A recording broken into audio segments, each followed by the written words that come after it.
Hello, welcome to my workshop. My name is Chris Walton and I am the B&O Craftsman. In this series, we're going to explore the world of DIY, do-it-yourself. Throughout this series, you're going to be able to follow along step by step to be able to make this project in your own home. I'm going to provide you with a materials list as well as a tools list, and I'm going to be giving these skill ratings from 1 to 5, with 5 being the most advanced and 1 being a beginner level. This project is inspired by my mother, who passed away unfortunately several years ago, but one of the things that she did for me and my wife when we got married was make us some really cool serving trays, and so I wanted to continue this tradition on and pass it on, and so that way I thought was a perfect way to start this season of B&O Craftsman DIY. So in this episode, we are going to be making serving trays. We're going to be making 2, and I'll be showing you different tips and tricks and different ways of doing the same thing within this project. This is going to be rated at skill level 3. Let's go. For this project, you are going to need the following items. And also some of these following tools.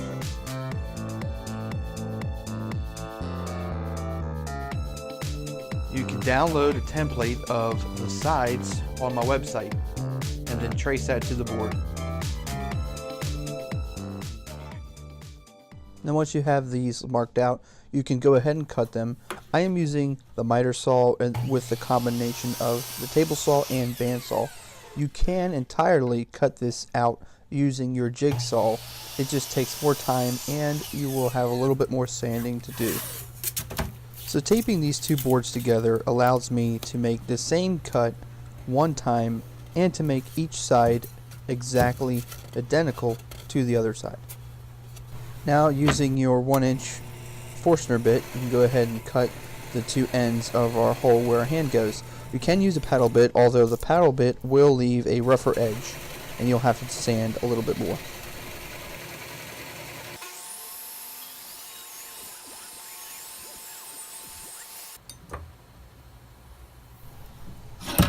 And then we'll cut the space in between using the jigsaw.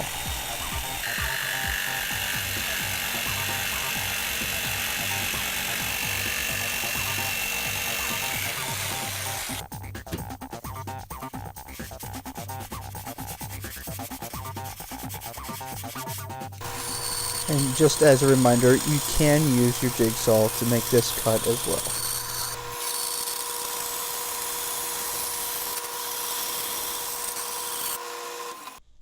Okay, so now we have the cutout of the 2 sides where our handles are, but we need to clean it. So I want to show you a quick tip on how to sand these nice straight edges nice and straight. For this trick, you're going to want 2 things. You want to get yourself a piece of plywood about that size and use that, but then you want to get one of these round adhesive type sandpaper disc. And I've got 80 grit because you want to get a really good coarse grit for the beginning stages, and then we'll finish it off with something much finer. But the trick is this: take your adhesive off and take your block, stick it right in the center. Make sure you put that on the flattest side, and make sure you use plywood because plywood is going to be best. And then just work this around and fold it around nice and tight on all the corners.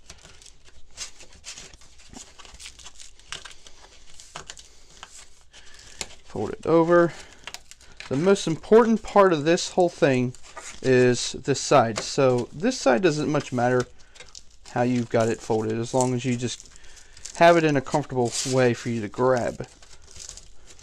Something like that's fine actually. Once you've got that, that gives you a nice flat surface and something for you to grab. Now you could use a foam block, but the problem with the foam, it will give. So this definitely gives you stronger support to keep this nice and straight, and then you just work it back and forth, making sure that you don't rock it. And as you can see, most of those grooves and notches from the bandsaw are already gone. We've got a couple here and here. That just means it's still not very straight, so we keep working on it until it is. Now you may want to also sand anything you might see that looks bad. For instance, I've got this burn mark right here. I had the board pinch me a little bit in the saw, so we'll just sand that real quick. Get that off.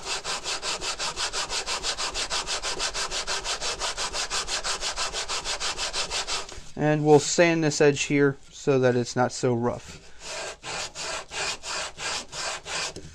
Okay, so now we'll take our more fine sandpaper.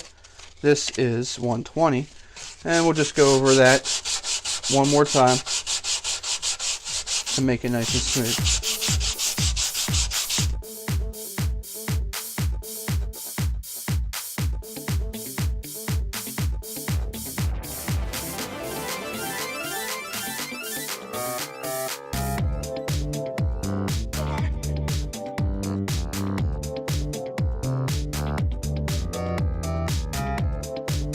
Okay, so up next, once we've got all this sanded nice and smooth on the top edge, I still wouldn't worry about the sides as much, too much right now.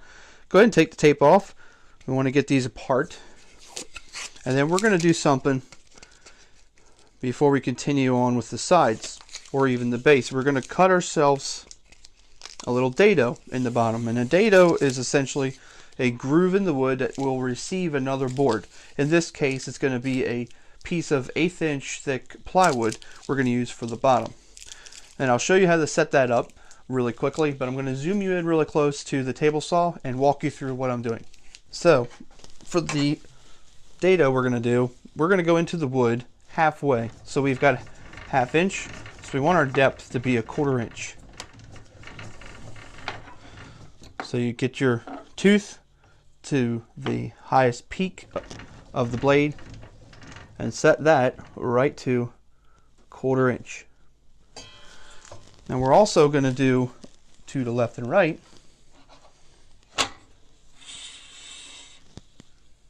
1/2 inch to this side of the blade, so that we will have roughly about 5/8 of an inch sticking below it. So we want to set that to be right at the 1/2 inch mark and then lock that down.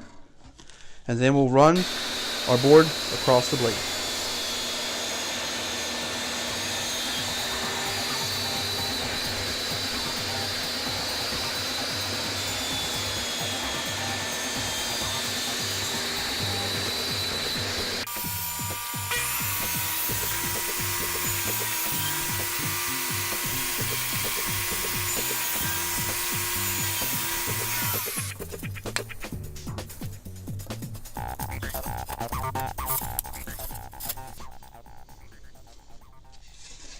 Now that we have the two sides completed, we're going to set them aside and we're going to cut the base of our serving tray. So for the base, we want to cut this 18 by 13, but since this is going to set 1/4 inch into all of the surrounding boards that create the frame, we want to add 1/2 inch. So essentially we are actually cutting this 18.5 by 13.5 inch.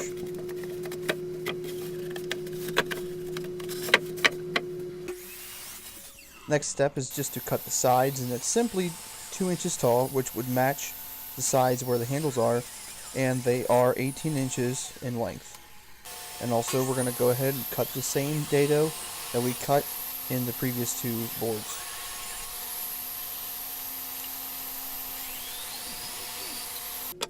And before I glue, my suggestion to you is to do a dry fit. Make sure everything fits, because if you don't do this and then you go putting glue on it, you might find that things don't line up.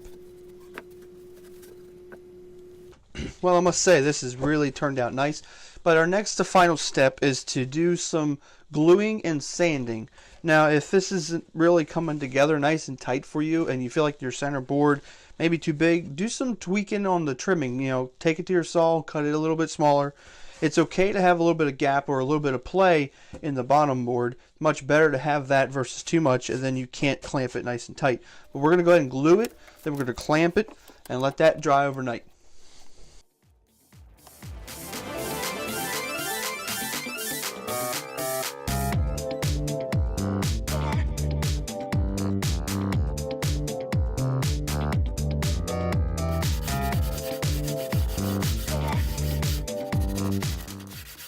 So now that the sanding is all done, we need to apply a finish that's going to give us some protection from water and maybe something spilling on the tray. And so for that, I'm going to use a varnish, but you could use a polyurethane, but I would suggest using something that you're going to want to brush on, because it's going to give you a nice thick coat, a nice thick layer that's going to give you really good protection throughout the years.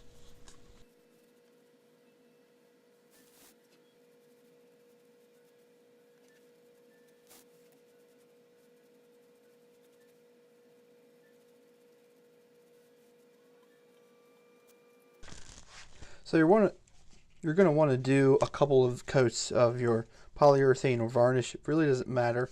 And the reason why you want to get a really good covering over it.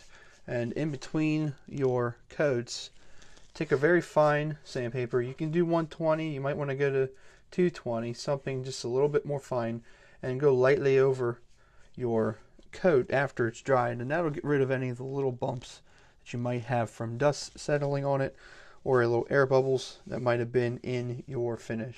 And I would recommend doing 2, maybe even 3. Alright, so after 2 coats of varnish and using sandpaper, I have got this thing nice and smooth and shiny, and it turned out very well. So if you enjoyed watching this video and you follow along with the build by making it yourself, or you're planning to make it at some point in time soon, let me know in the comments below. If this thing really helped you out and you're maybe inspired to create something now, let me know as well. I always love getting feedback from you. If you haven't already, I hope that you really consider subscribing to my channel, because on this channel I do a lot of woodworking videos and also do a lot of tool reviews. So if you're interested in tool reviews, you might want to make sure you hit that subscribe button, and then make sure you hit the little bell icon so that you get notifications of every single video that comes out. But I hope you enjoyed this video, I hope you enjoyed this episode, and I'll see you on the next episode of B&O Craftsman DIY.